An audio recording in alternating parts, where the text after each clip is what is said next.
Good morning students. శాతవాహనులలో 23వ రాజు అయినటువంటి గౌతమీపుత్ర శాతకర్ణి గురించి ఈరోజు మనం చర్చిద్దాం. శాతవాహన రాజుల్లోనే కాకుండా దక్షిణ భారతదేశ చరిత్రలో ప్రసిద్ధికెక్కినటువంటి పాలకులలో గౌతమీపుత్ర శాతకర్ణి ప్రముఖుడు. ఇతని యొక్క ఘనతను ఇతని తల్లి బాలశ్రీ నాసిక్ శాసనం ద్వారా తెలియచేసింది. ముఖ్యంగా గౌతమీపుత్రుడు యోధాగ్రేసరుడు, విజేత. సంకుచితమైనటువంటి అతడి పరిపాలనా కాలానికి సంకుచితంగా ఉన్నటువంటి శాతవాహన సామ్రాజ్యాన్ని రాజస్థాన్ అంటే ఆరావళి పర్వత శ్రేణుల నుండి మొదలు పెడితే ఇటు దక్షిణాపథం మొత్తం కూడా విస్తరించినటువంటి గొప్ప పాలకుడిగా భారతదేశ చరిత్రలో మనకి గౌతమీపుత్ర శాతకర్ణి నిలిచిపోయాడు. ముఖ్యంగా శాతవాహనుల యొక్క యశస్సును తిరిగి పునఃప్రతిష్ఠించినటువంటి వాడు గౌతమీపుత్ర శాతకర్ణి. అంతేకాకుండా ఇతని గురించి నాసిక్లోని అతని యొక్క 2 శాసనాలు, అతని తల్లి గౌతమి బాలశ్రీ వేయించినటువంటి నాసిక్ ప్రశస్తి ముఖ్యమైనటువంటి ఆధారాలు.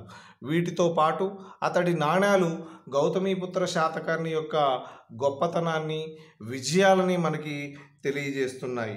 గౌతమీపుత్రుని యొక్క వ్యక్తిత్వం అనేటువంటిది అత్యంత విశిష్టమైనటువంటిది.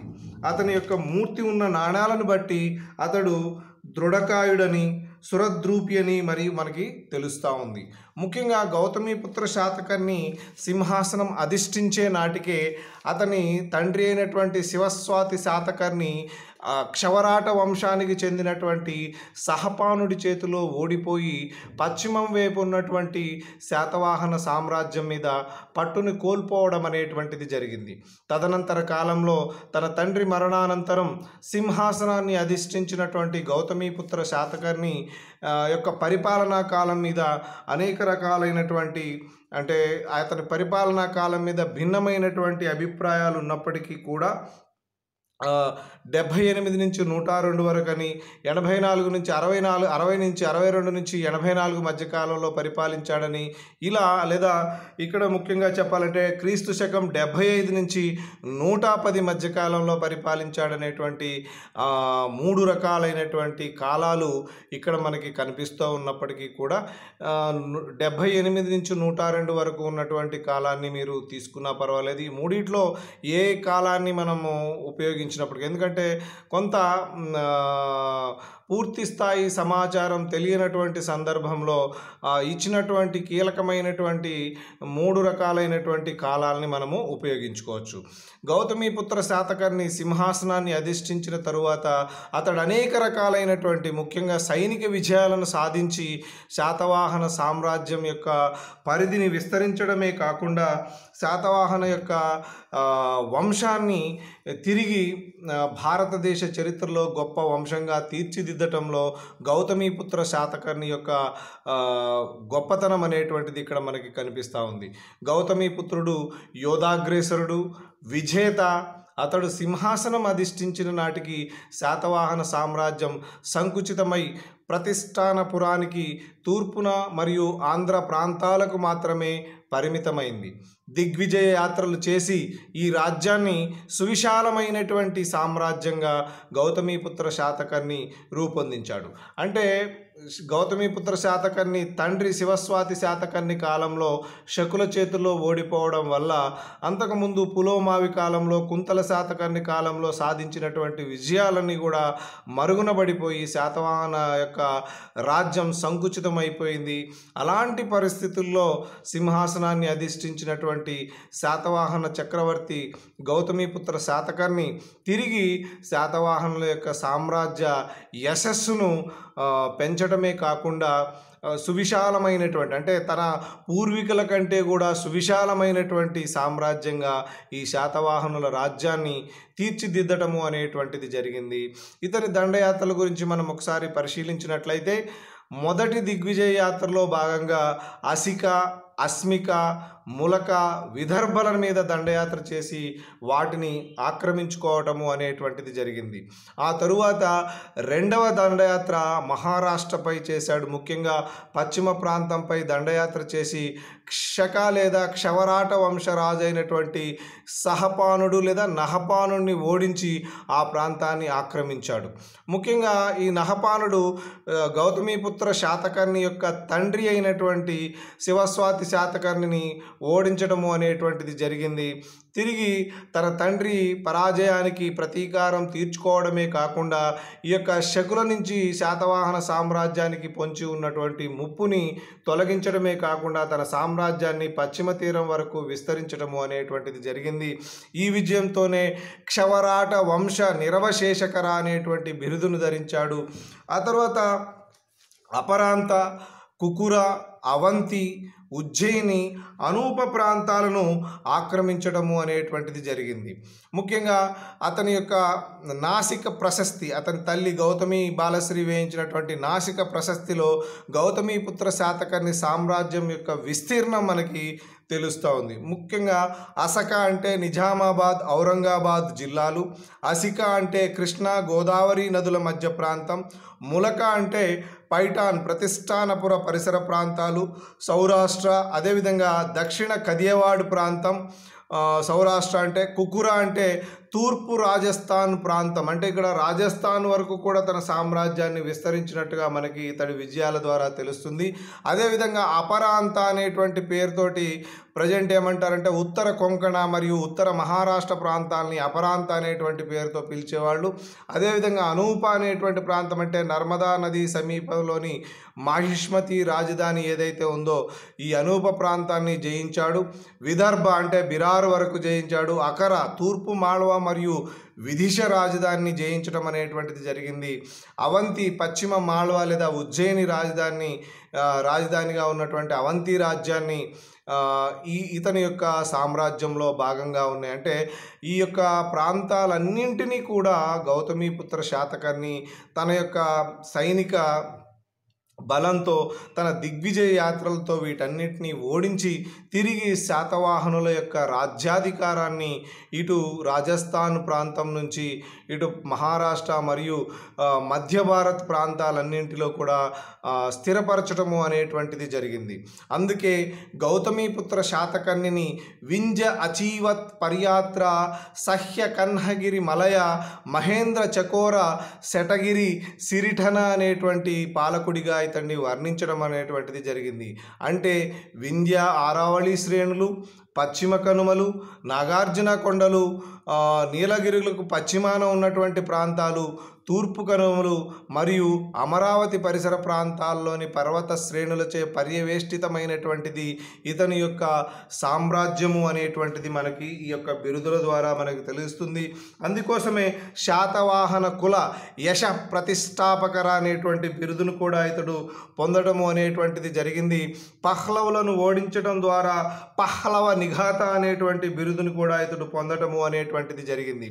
ముఖ్యంగా గౌతమీపుత్రుని యొక్క రథాశ్వాలు అంటే ఆయన యొక్క గుర్రాలు 3 సముద్రాలలో నీరు తాగేవట. అంటే అర్థం అంటే 3 సముద్రాల్లో నీరు తాగడం అంటే సముద్రాల్లో నీరు తాగడానికి పనికిరాదు, కానీ ఈ 3 సముద్రాల మధ్య ఉన్నటువంటి ప్రాంతాలన్నీ కూడా గౌతమీపుత్ర శాతకర్ణి యొక్క రాజ్యంలో విలీనమైపోయి ఉన్నాయి అనేటువంటి విషయం మనకు తెలుస్తుంది.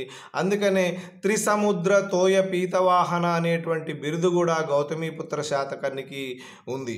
గౌతమీపుత్ర శాతకర్ణి యొక్క వ్యక్తిత్వాన్ని మనం పరిశీలించినట్లయితే గౌతమీపుత్ర శాతకర్ణి వ్యక్తిత్వం చాలా విశిష్టమైనది. అతని నాణాలను బట్టి అతడు దృఢకాయుడు అని, సురద్రూపి అని మనకు తెలుస్తుంది. పరివార విక్రముడు, శత్రు భయంకరుడు, సమర శిరసి, విజిత రిపు సంగూతుడు, ఉదార పరిపాలకుడు, పౌరజన సుఖ దుఃఖాలలో భాగస్వామి, వైదిక విద్యా ధర్మ తత్పరుడు, ఆగమ నిలయుడు, వర్ణ సంకర్యాన్ని ఆపినటువంటి వాడు, విద్వా బ్రాహ్మణ కుటుంబాలను పోషించినటువంటి వాడు, పరమ ధార్మికుడు, ధర్మార్థకామ పురుషార్థాల పట్ల శ్రద్ధ వహించినటువంటి వాడు, ఏక బ్రాహ్మణుడని కీర్తి పొందాడు. అంటే దీని అర్థం ఏమిటంటే ప్రజల కష్ట సుఖాలలో పాలు పంచుకున్నాడు. అదేవిధంగా వైదిక మతానికి ఎనలేని సేవ చేశాడు. ఆగమ నిలయుడు అంటే అన్ని రకాలైనటువంటి ముఖ్యంగా వైదిక మతానికి సంబంధించి ఆయన గొప్ప వ్యక్తిగా వర్ణ సంకర్యాన్ని ఆపినటువంటి వాడు. అంటే ఇక శకులు భారతదేశంలోకి ప్రవేశించి భారతీయ సమాజంలో విలీనమవుతున్నటువంటి సందర్భంలో వారిని అడ్డుకున్నటువంటి వాడు అని చెప్పేసి, అలాగే బ్రాహ్మణులను పోషించినటువంటి వాడు అనేటువంటి ధార్మికుడు అనేటువంటిది, అదేవిధంగా ఏవైతే పురుషార్థాలుగా చెప్పబడినటువంటి ధర్మార్థ కామ మోక్షాలు ఏవైతే ఉన్నాయో వాటిని సమాజంలో సక్రమంగా ఆ యొక్క పురుషార్థాల యొక్క సారాన్ని అమలు చేసినటువంటి వాడు అని చెప్పేసి, ఏక బ్రాహ్మణుడు అని చెప్పేసి కీర్తి పొందడము అనేటువంటిది జరిగింది. ముఖ్యంగా ఇతడు కళాపోషణ అంటే వ్యక్తిత్వంతో పాటు గౌతమీపుత్ర శాతకర్ణి యొక్క కాలంలో జరిగినటువంటి ఇతర డెవలప్మెంట్స్ ఏమైనా ఉన్నాయి అని మనం చూసినట్లయితే, ముఖ్యంగా గౌతమీపుత్ర శాతకర్ణి కాలంలో ఆయన సంస్కృత భాషను ఆదరించడం అనేటువంటిది జరిగింది. ఇతడి కాలంలో దేశీ అనేటువంటి స్థానిక భాష అనేటువంటిది వెలుగులోకి వచ్చింది. ఈ దేశీ అనేటువంటి భాషే తరువాతి క్రమంలో తెలుగు భాషగా పరిణామం చెందింది అని చెప్పేసి లిపికారులు లేదా చరిత్రకారులు భావిస్తూ ఉన్నారు. రాజకీయ కారణాల వల్ల పరమత సహనం ప్రదర్శించి బౌద్ధ మతస్థులకు సైతం దాన ధర్మాలు చేశాడు. ఇతడి కాలంలో నాసిక్ ధాన్య కటకాలలో అనేక నిర్మాణాలు జరిగాయని తెలుస్తూ ఉంది. అంటే గౌతమీపుత్ర శాతకర్ణి కాలంలో సంస్కృత భాష అనేటువంటిది ప్రధానమైనటువంటి భాషగా ఉన్నప్పటికీ కూడా ముఖ్యంగా అతని కాలంలో దేశీ అనేటువంటి స్థానిక భాష పరిణామం చెందడం అనేటువంటిది ప్రారంభమై తరువాతి కాలంలో అది తెలుగు భాషగా పరిణామం చెందినట్లుగా మనకు తెలుస్తూ ఉంది. ముఖ్యంగా రాజకీయ కారణాల వల్ల అంటే కొంతవరకు రాజ్యంలో బౌద్ధ మతం అప్పటికి బాగానే ఉండటం వల్ల బౌద్ధ మతాన్ని కూడా అతడు ఆదరణ కల్పించడమే కాకుండా బౌద్ధులకు సైతం దాన ధర్మాలు చేశాడు. ముఖ్యంగా వాటికి సంబంధించినటువంటి నాసిక్ ధాన్య కటకాల్లో అనేక నిర్మాణాలు జరిగాయని మనకి తెలుస్తూ ఉంది. ముఖ్యంగా అతనికి అనేక రకాలైనటువంటి బిరుదులు ఉన్నాయి. అంటే గౌతమీపుత్ర శాతకర్ణికి అసంఖ్యాకమైనటువంటి బిరుదులు ఉన్నాయి. గౌతమీపుత్ర శాతకర్ణి గొప్పతనాన్ని తెలియజేసేటువంటి వాటిలో ప్రధానమైనటువంటివి క్షవరాట వంశ నిరవశేషకర అంటే ఈ శక క్షాత్రప వంశాన్ని నిర్మూలించినటువంటి వాడు, అంటే నహపాణుని ఓడించి వధించిన సందర్భంలో లభించినటువంటిది. అదేవిధంగా క్షత్రియ దర్పమాన మర్దనస అంటే క్షత్రియుల యొక్క గర్వాన్ని వాళ్ళందరినీ ఓడించి వాళ్ళ దర్పము అంటే గర్వాన్ని అణిచినటువంటి వాడు. మర్దనస అంటే మర్దించినటువంటి వాడు అనేటువంటి అర్థాన్ని ఇస్తుంది. అంటే చాలామంది రాజుల్ని ఓడించాడు, సువిశాలమైనటువంటి రాజ్యాన్ని విస్తరించాడు అనేటువంటిది తెలుస్తూ ఉంది. అదేవిధంగా త్రిసముద్ర తోయ పీతవాహన అంటే 3 సముద్రాల మధ్య ఉన్నటువంటి ప్రాంతానికి అతడు అధిపతి అనేటువంటిది తెలుస్తుంది. శక యవన పహ్లవ నిఘాత అంటే శకులను యవ్వనులను పహ్లవులను ఓడించినటువంటి వాడు, వాళ్ళందరినీ నిరోధించినటువంటి గొప్పవాడు గౌతమీపుత్ర శాతకర్ణి అనేటువంటి విషయం మనకు తెలుస్తూ ఉంది. ముఖ్యంగా ఏక బ్రాహ్మణ అంటే బ్రాహ్మణులకు అనేక దాన ధర్మాలు చేశాడు. అదేవిధంగా వైదిక మతాన్ని ఆదరించాడు కాబట్టి దానికి గుర్తుగా ఏక బ్రాహ్మణ అనేటువంటి బిరుదు అతడికి వర్ణ సంకర్యాన్ని ఆపాడు అనేటువంటి కారణం మీద ఏక బ్రాహ్మణ అనేటువంటిది, అదేవిధంగా ఆగమ నిలయ అనేటువంటి బిరుదు. దీంతో పాటు అన్నిటికంటే ముఖ్యమైనటువంటిది ఏమిటంటే ఏదైతే శాతవాహనులు మొదటి నుంచి బలంగా దక్షిణ ప్రాంతంపై అదేవిధంగా పశ్చిమ ప్రాంతంపై మగధ వరకు ఉన్నటువంటి ప్రాంతాలను జయించి గొప్ప సామ్రాజ్యాన్ని రూపొందించినటువంటి సందర్భంలో కాలక్రమేణా అంటే మనకి ఇక్కడ ప్రధానంగా చూసుకున్నట్లయితే మొదటి శాతకర్ణి కావచ్చు, శ్రీముఖుడి కుమారుడైనటువంటి దక్షిణాపదపతి బిరుదు కలిగినటువంటి మొదటి శాతకర్ణి, ఆ తరువాత శాతవాహనుల 6వ రాజు అయినటువంటి 2వ శాతకర్ణి, వీళ్ళందరూ కలిసి అదేవిధంగా 15వ రాజు అయినటువంటి పులోమావి, 13వ పాలకుడైనటువంటి కుంతల శాతకర్ణి, 17వ పాలకుడైనటువంటి హలుడి కాలంలో శాతవాహన సామ్రాజ్యం అనేటువంటిది దక్షిణ భారతదేశమే కాకుండా పశ్చిమ, మధ్య, ఉత్తర భారతదేశాలకు విస్తరించడం అనేటువంటిది జరిగింది. అలాంటి గొప్ప శాతవాహన సామ్రాజ్యం గౌతమిపుత్ర శాతకర్ణి సింహాసనానికి వచ్చే నాటికి అది సంకుచితమైపోయింది. ఎందుకంటే ఒకవైపు శకులు, మరొకవైపు ఇలా స్థానిక రాజులు విజృంభించడంతో బలహీనమైనటువంటి పాలకులు కావడం వల్ల మధ్యలో పరిపాలించినటువంటి పరిపాలకులు శాతవాహన సామ్రాజ్యం అనేటువంటిది సంకుచితంగా మారిపోవడం లేదా కుచించుకుపోవడము అనేటువంటిది జరిగింది. అలాంటి పరిస్థితుల్లో సింహాసనాన్ని అధిష్ఠించినటువంటి గౌతమిపుత్ర శాతకర్ణి శాతవాహనుల యొక్క యశస్సును పెంచడమే కాకుండా ఈ ప్రాంతాలన్నిటినీ ఓడించి తన రాజ్యంలో విలీనం చేయడమే కాకుండా రాజస్థాన్, ఆరావళి పర్వతాల వరకు ఉన్నటువంటి భూభాగాన్ని జయించాడు. శకుల్ని, యవ్వనుల్ని, పహలవులని ఓడించాడు. ముఖ్యంగా అందుకోసమే ఈ విజయాలన్నింటికీ గుర్తుగా శాతవాహన కుల యశ పునఃప్రతిష్టాపకర అనేటువంటి బిరుదు అతని యొక్క గొప్పతనాన్ని తెలియజేస్తుంది. అంటే శాతవాహన వంశానికి సంబంధించినటువంటి యశస్సు, అంటే ఆ గొప్పతనం, ఆ పేరు ప్రఖ్యాతుల్ని పునఃప్రతిష్టాపకర అంటే తిరిగి మళ్ళీ తీసుకొచ్చినటువంటి వాడు, తిరిగి ఆ గౌరవాన్ని కల్పించినటువంటి వాడు గౌతమిపుత్ర శాతకర్ణి అని చెప్పేసి మనకు అర్థమవుతా ఉంది. ఈ విధంగా గౌతమిపుత్ర శాతకర్ణి శాతవాహనులలోనే కాకుండా ప్రాచీన భారతదేశాన్ని పరిపాలించినటువంటి గొప్ప చక్రవర్తుల్లో ఒకడిగా, ఓటమి ఎరుగనటువంటి విజేతగా, నాసిక్ శాసనం ప్రకారం ఆదర్శవంతమైనటువంటి చక్రవర్తిగా, గొప్ప పాలకునిగా ప్రసిద్ధి చెందాడు. ఏది ఏమైనా గౌతమి బాలశ్రీ అంటే ఇక్కడ విషయం ఏంటంటే తల్లి బతికుండగానే గౌతమిపుత్ర శాతకర్ణి మరణించాడు. సో తన కుమారుడు మరణించిన తరువాత గౌతమి బాలశ్రీ నాసిక్ ప్రశస్తి శాసనాన్ని వేయించింది.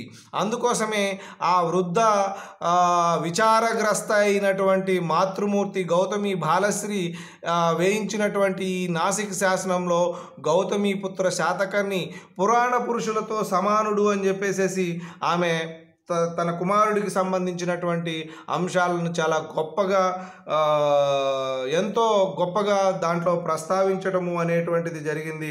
ఆ విధంగా గౌతమిపుత్ర శాతకర్ణి కేవలం శాతవాహనుల్లో దక్షిణ భారతదేశంలోనే కాకుండా యావత్ భారతదేశ చరిత్రలో పరిపాలించినటువంటి గొప్ప చక్రవర్తుల్లో ఒకడిగా చిరస్థాయిగా నిలిచిపోవడం అనేటువంటిది జరిగింది. స్టూడెంట్స్, ఈ కింద కనపడుతున్నటువంటి శాసనాలు నాసిక్ ప్రశస్తికి సంబంధించినటువంటివి. అలాగే ఇక్కడ మీకు ఎడం వైపున కనబడుతున్నటువంటి ఈ నాణ్యాల్లో కనబడుతున్నటువంటి రూపు ఏదైతే ఉందో అది గౌతమిపుత్ర శాతకర్ణికి సంబంధించినటువంటి రూపు. ఆయన రూపుని దాని మీద ముద్రించుకున్నాడు. దీని ఆధారంగానే గౌతమిపుత్ర శాతకర్ణి దృఢకాయుడు, సురద్రూపి అనేటువంటి విషయం మనకు తెలుస్తూ ఉంది. సో ఏది ఏమైనప్పటికీ కూడా శాతవాహనుల యొక్క వంశ ప్రతిష్టను పెంచడమే కాకుండా భారతదేశంలో దక్షిణ భారతదేశం యొక్క శాతవాహన ప్రతిష్టను, గొప్పతనాన్ని భారతదేశానికి భారతదేశం అంతటా విస్తరించినటువంటి గొప్ప పాలకుడిగా గౌతమిపుత్ర శాతకర్ణి మనం చెప్పుకోవచ్చు. ఈ విధంగా గౌతమి బాలశ్రీ దృష్టిలో గౌతమిపుత్ర శాతకర్ణి పురాణ పురుషులతో సమానుడు గౌతమిపుత్ర శాతకర్ణి. సో ఓవరాల్గా గౌతమిపుత్ర శాతకర్ణి యొక్క గొప్పతనాన్ని ఈ విధంగా మనం అధ్యయనం చేయవచ్చు.